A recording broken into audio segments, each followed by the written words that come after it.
I yelled at one of my girls on the way to school and barked at him, and I felt bad. So I drove back a half hour later and I took her out of class. Like, hey, they're like, what are you doing here? I'm like, I need to apologize. I can't even go through my day feeling guilty. And I can't believe how horrible your day is going to be just feeling the way like I left you in the car like that. I am so sorry. So she was like, will you forgive me? I'll forgive you. And then she went and told her at lunch, one of her classmates was like, why'd your dad come back? Did you forget something? You forget your lunch? She's like, oh no, he came back to apologize. And the whole table was like, what?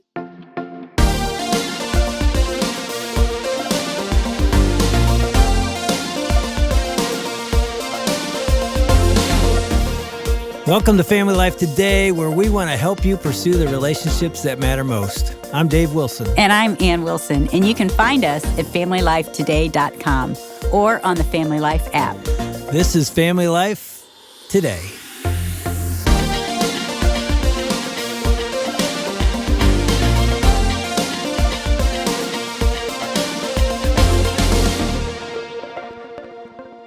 So we live in a day and age where our children are going to be exposed to questions, images about sex at an earlier and earlier age. It just seems like it gets younger and younger every year. It was so interesting. I was watching a movie on a plane, kind of a teenage coming-of-age movie. And I saw you over there watching that movie.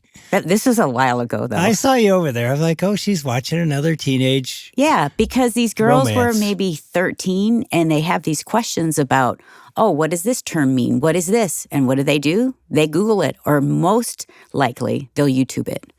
And so if kids don't know a question, if their parents aren't talking about it, they're YouTubing it. And so that's where their education about sexuality is coming from. And I don't know what you think, but I think that is a scary thing because the misconceptions, the ideas that they have are not biblical based. And God's the creator of this beautiful gift that he's given us. And our kids are just being warped. I've been warped. And I think as parents, we're scared to death. We know we got to do something. We know we got to step in there. And yet we're afraid and we don't know what to do. So we've got a couple in the studio that's going to help us out today. You're going to coach us and coach our parents. Justin and Lindsey Holcomb are back in the studio. You've written a book about this, but more importantly, your Lots of books your about mom it. and dad. Yeah, you've written a whole bunch of books about this topic, but welcome back. It's good to be back. Thanks, Thank you. guys. Now you sit over there and you're smiling as we're talking about this. We've already had a discussion about your book, God Made Babies, which is a resource to help parents get into this topic. Now, I mean, Justin, you're a PhD. I mean, you teach at a seminary. I'm a seminary pastor and professor. You guys are in marriage ministry, parenting ministry. We talked about this before, but it is a passion of your heart to say we have to help parents understand how to have these conversations. So when you think about how does a parent step into this, because we even said yesterday, so many parents are afraid. And your story's crazy, how your dad is drawing pictures. Teaching you. When you're, second grade? Kindergarten. So, I mean, that's not the usual background for people to have a dad that involved. Now, you're the parents. Justin and Lindsey have drawn pictures in a book. Like, you guys haven't drawn them, but you have an actually didn't draw illustrator. those pictures, We did have you? an amazing illustrator, Trish. And it's a beautiful book. It's really well done. But, as you think about stepping into that, how do you coach a parent to step into that conversation? Because as Ann said, it's happening at a younger age. What the social media world is, showing our kids is really scary. So how do you coach a parent to step into that? Well, pick your pain. That's the phrase that we use. And there's a few things from the previous conversation. Go back and listen to that stuff if this is the first time you're getting it, because some of the stuff you need to hear from there. But picking your pain is the idea. You can either pick the pain of the awkwardness that many parents would feel of having conversations about how babies are made with their child. And for various reasons that Lindsey talked about. And we talk about, perhaps this guilt because of what you've done. You feel icky, dirty because something's been done to you. You feel shame. Talking about this, it activates some old emotions, pains, wounds, or awkwardness. And so being aware that that's yours and not your kids, And most parents have some type of either guilt or shame connected to sex. I was going to ask, and is that why it can be awkward? That's why because it's awkward. it's associating to our background. And it's, as the parent, this is where you sacrifice. Parents sacrifice all the time. They sacrifice time, money, energy, emotion for their children. Think of this as a proper sacrifice for your child. I'm going to sacrifice some guilt or shame or awkwardness to actually be here to parent and coach and teach and train up and disciple my child on this issue. And so giving them that category of it is a sacrifice. You might have to go back to something from years or decades ago of guilt. Like, who am I? Like, most parents, the awkwardness isn't because they're just bumbling around and, oh, this is weird. It's actually hitting home. It is fearful, not just awkward, but it's terrifying for most parents to think about having these conversations because they have to go to, I did some stuff when I was 14, 15, 21, 30 last night that I'm not qualified to have this conversation. Or someone who has been harmed, the weapon of sex has been used against them. The gift turned into a weapon, and they don't even know how to even talk about it without, tensing up and getting anxious or wanting to run out of the room.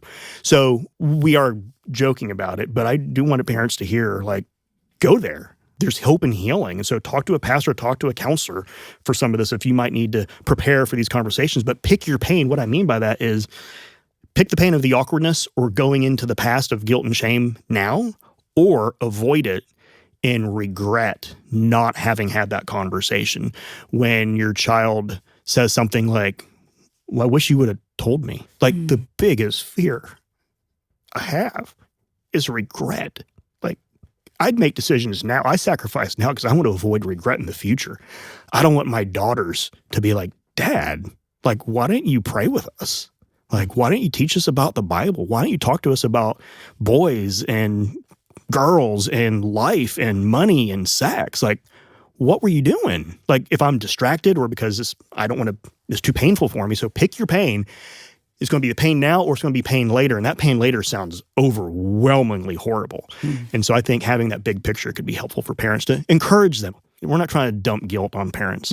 We're trying to say, hey, like, God gave them to you. He entrusted them to you. Like, think through how you can best steward that trust that he gave you. Justin, when you talk about your girls who are 12 and 13, every time you're emotional. Then I get emotional. I'm over here crying. I know, we're all over here wiping tears. You're so passionate. It's beautiful. It really is. And you're passionate about this topic too, which I feel like we all need to be because our kids' lives and their futures are at stake with this. Yeah. And Lindsey, you have experienced, like, you've been an advocate for sexual abuse survivors. Like, this is kind of your ballpark.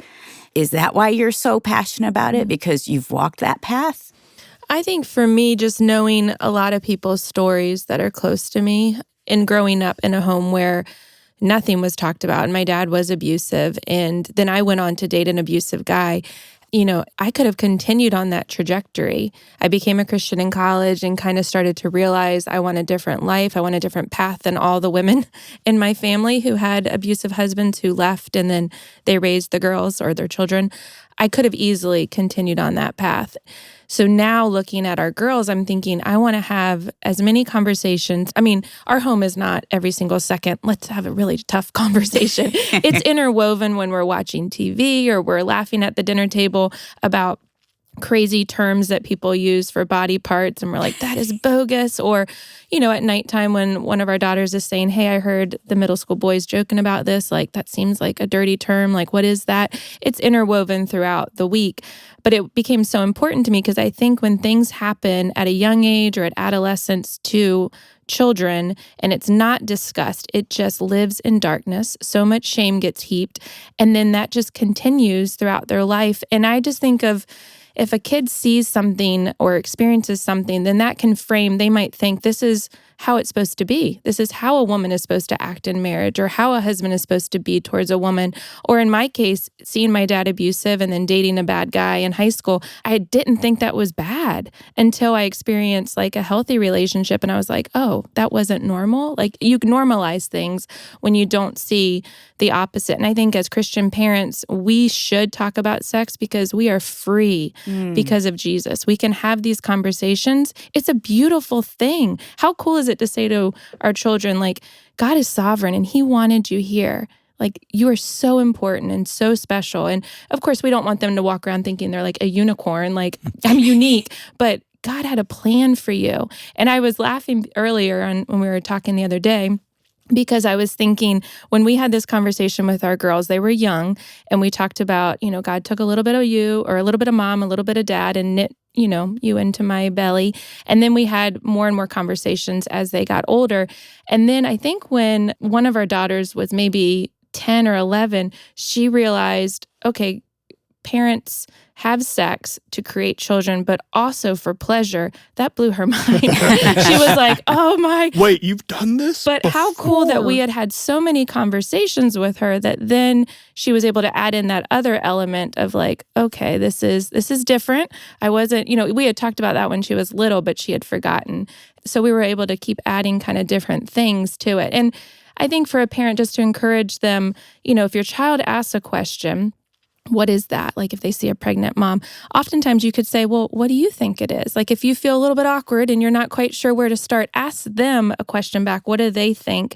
And then that will give you kind of a launching pad of where to start from. And you'll find out what they're really asking. Exactly. Yeah. Exactly. And then keep your response short and simple. Nobody wants a long-winded lecture. I think oftentimes parents will set aside a weekend to take their child away, which can be a really beautiful time to connect and bond and talk about some things, but don't just start her in there. That's what I would tell parents. Make it frequent and short and simple. I want to go back to your question about abuse real quick, connected to you, Lindsey, because we've done 7 books together. 4 of them were for hope and healing for survivors of abuse and trauma. And Lindsey coached me in all that. When we were dating, I was a seminary professor, and she was working as a survivor advocate for domestic abuse and then sexual abuse crisis center. And we go on dates, and I'm talking about theology and pastoral ministry. She's talking about abuse advocacy. So we started writing these books for hope and healing. I remember Lindsey saying, we can do something on the preparation side, the prevention side. And that's when she said, let's go for the kids. Let's do one helping children protect their bodies. Let's do one on body image. Let's do one on how babies are made. So these kind of came out of a desire. We would like to put our other 4 books out of business. And so they wouldn't need. So we want to lower the hope and healing need. Now, we will never lower it because of sin, and Satan likes to devastate people, and he hates images of God. He uses trauma and abuse as a way to try to do that. And so hope and healing there, but hopefully this is preventative. This is not responding to a need, as preventing the need for it. And so Lindsey was being humble. But yes, I think it's directly connected to her calling as a survivor advocate. Yeah, I just heard Lindsey's the genius of this couple right here. I'm riding her coattails. I say that regularly. That's what I just heard. The books I've done are all historical theology, and like academic and seminary students read them. And these are the ones that we get to do together. And I just ride her coattails on all 7 of them. Talk about how you have these conversations in your home. Because there is a sense as we're listening, it's like, wow, the Holcombs. Man, you walk in their home, they're talking about sex all the time. It just sounds like, this is a conversation happening. I once had a friend of one of our sons say, gee whiz, I guess the way to raise sons that are virgins when they get married is you just talk about sex all the time, because every time I'm in the Wilson's house, you guys talk about this. And I'm like, no, we don't. But what he was getting at, it was a conversation that was comfortable in our home. And again, it wasn't every day, but it was every week. From probably 7 years old all the way until the day they got married. And even now, as grown men and adult men, and they're married men, their husbands, their dads.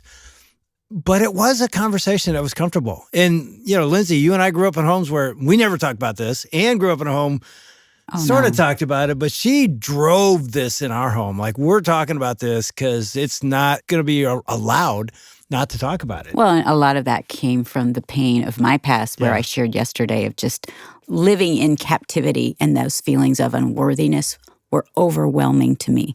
And so I didn't want our kids to live in the bondage of that. That's what I feel like you're saying. Jesus said, I came to set the captive free. Our kids are in bondage. And as adults, I see people in bondage over this.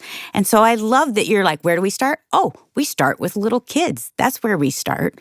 It's beautiful. But is it like a weekly conversation now with your daughters who are teenagers? I would say I mean, at any given point, I would say on the daily, we're talking about healthy relationships. We're talking about healthy communication as they see Justin and I communicate and disagree and repent. So all of those things, are from the foundation of talking about how babies were made at an early age, that now we have a lot of freedom to talk about, why is that husband such a loser, as we, hear of a story, or just as different things we see in the news, or maybe a show that we're watching.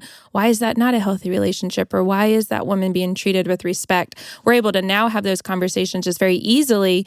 We're not sitting around talking about, a husband and a wife making a baby, but we're talking about, just bigger concepts now of communication and repentance. And they'll often say, how come my peers don't apologize? And we'll talk about that's a trained art of repenting. And what does that look like? So it kind of has all evolved from an early age, but I would say daily, weekly. It's easily multiple times a week. And it just emerges. I mean, because the groundwork was laid early on, where it was intentional. Lindsey was very intentional. I was very intentional to ask questions. What do you think about that? And so that one of the key things that Lindsey taught me, and it was an example of this, was ask why they're asking the question.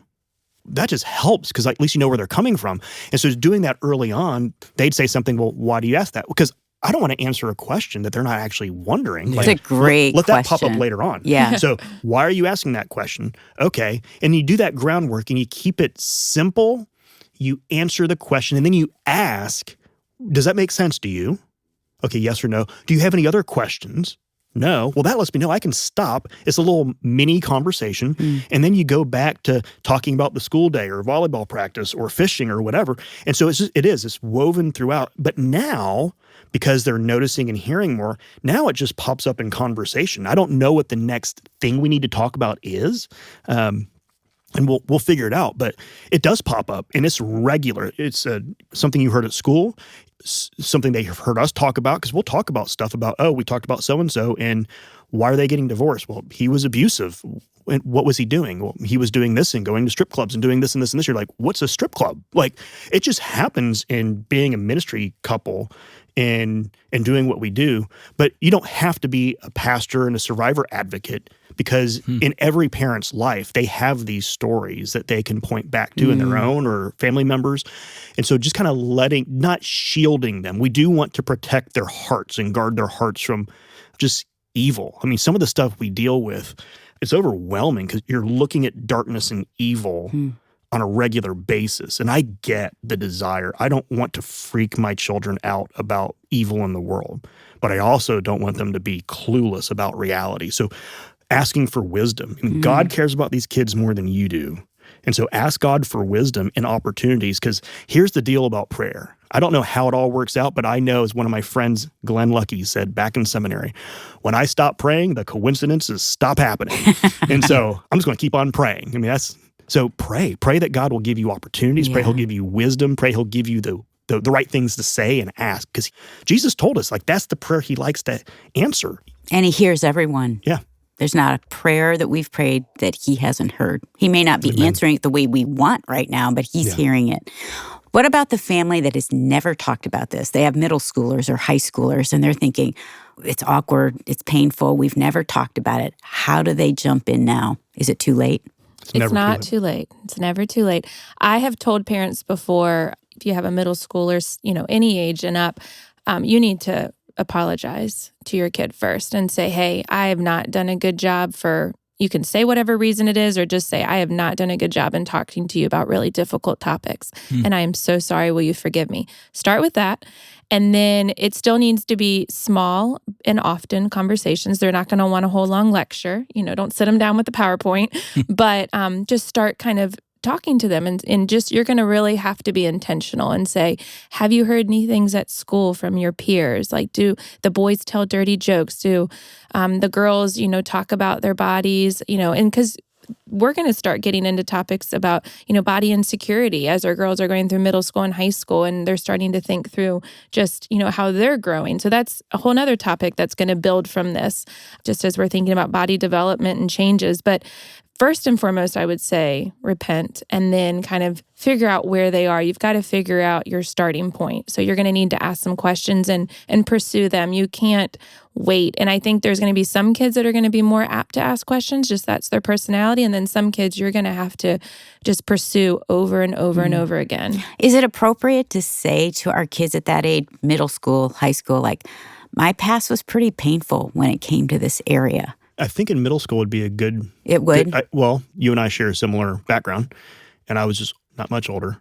And I forgot that we hadn't talked to the girls about that. And so a few weeks ago when I was preaching somewhere further away, and it was on a live stream, and so the girls didn't drive all the way there. Lindsey and the girls didn't drive all the way there.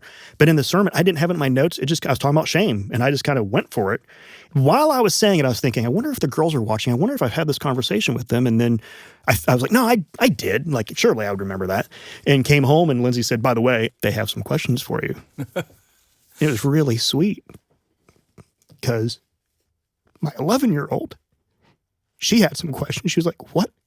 Can I ask what happened? She became like the listening ear in the conversation. When you're 11-year-old, the one that's ministering. Yeah, she was the gift of God to me at that point. She said, "Can I ask what happened?" I told her basics, and she said, "How did you feel? Why did that person do that?" And then she just started crying. She said, "You're like the idea that my dad." She's like, "Your dad, like you're the one that helps people on this. Why would God let that happen to you?" I mean, she was going big questions, and I loved it. Like so we just sat there for like an hour and a half, just kind of, and then. Did you cry with her? Oh yeah, I cry all the time with them. Best. If my dad cried at me, I'd just be a puddle on the floor. I cry all the time with them.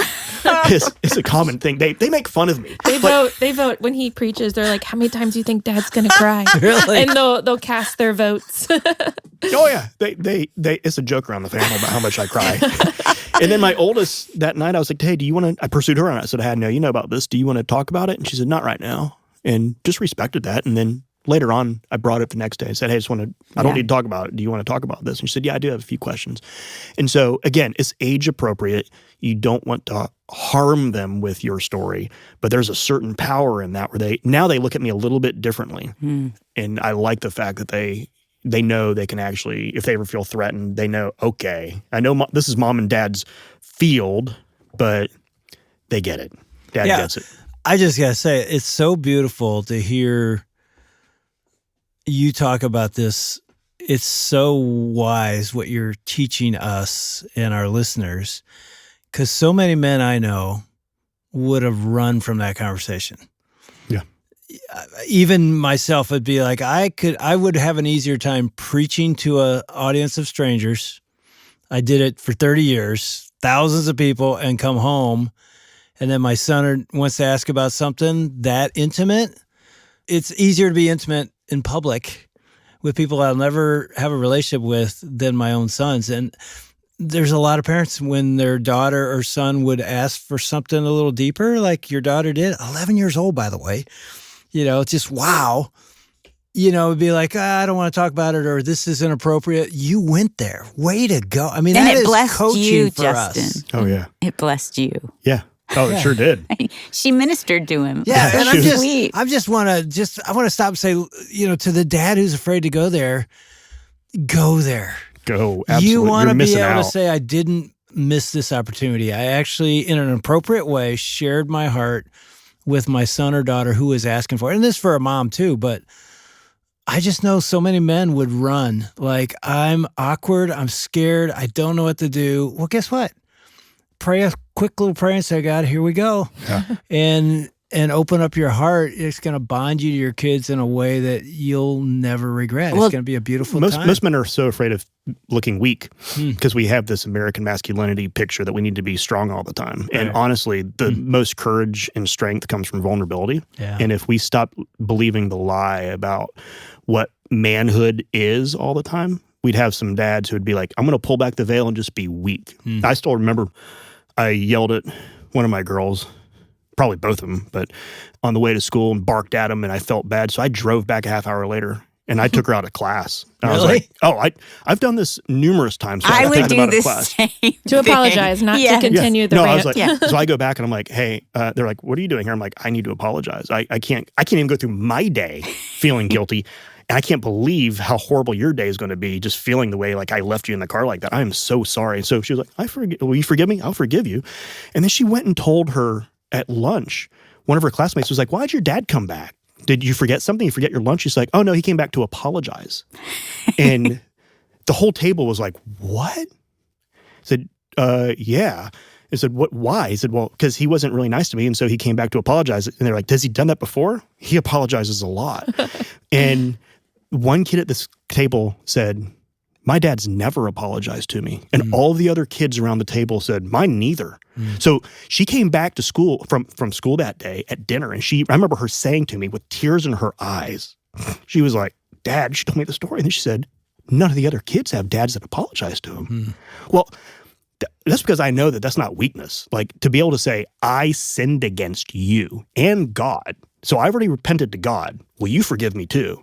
Like she's on the side with God granting forgiveness, not, me rationalizing it. Like that is not weakness. That's vulnerability and strength. And that's the kind of stuff that I'm banking on that when they start getting in relationships, they're going to have an expectation like, no.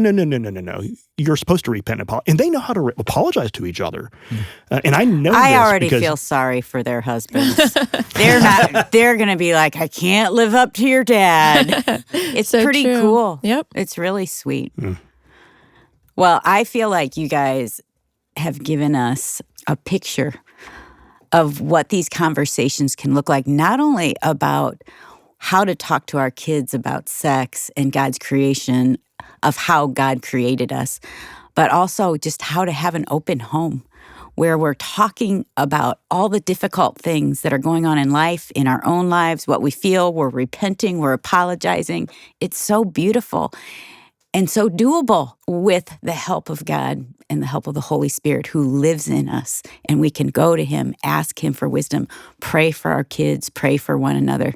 You guys are inspiring. Thank you. Well, thanks for having us on, guys. are we ending? Yeah. He's like, I got more. But what you said only works because of the gospel. Yes. I mean, if this is not a moralistic lecture of, hey, moms and dads, do better on this. This is the freedom that we're exploring of a family that's open and has conversations can only enjoy that because of the freedom in Christ, because the barrier between us and God's been taken care of. God has reconciled the world to himself in Jesus Christ. And so because of that, that actually unlocks freedom to be honest about ourselves, because we don't have to hide the guilt or shame because that stuff's been dealt with. So we don't have to put our best foot forward all the time. So we're actually free. The vulnerability comes from the freedom of being made right with God. And that's the fruit of the gospel. So all of this stuff is not because we've learned from great examples and from negative examples. We've learned from doing it the wrong way and having to apologize to each other as a married couple and to our kids because we've sinned against each other and them. This is not a victory story. This is a redemption, restoration story. And this is the fruit of the freedom from the gospel, not because we're smart enough and got it all figured out. We're kind of testifying to God's goodness throughout our entire lives, but also in the thick of it right now.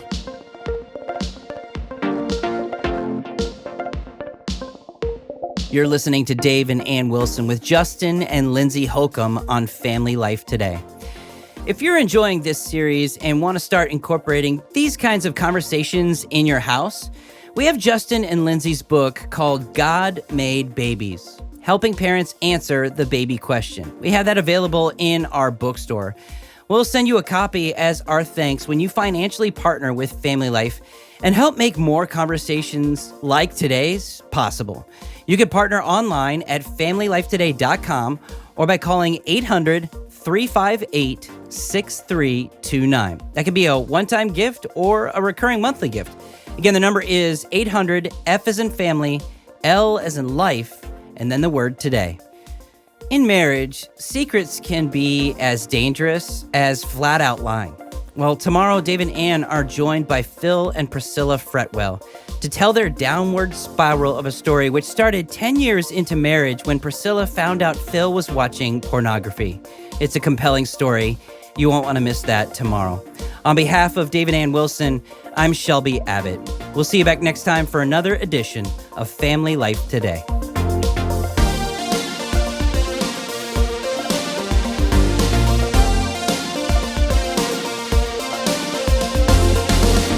Family Life Today is a production of Family Life, a crew ministry, helping you pursue the relationships that matter most.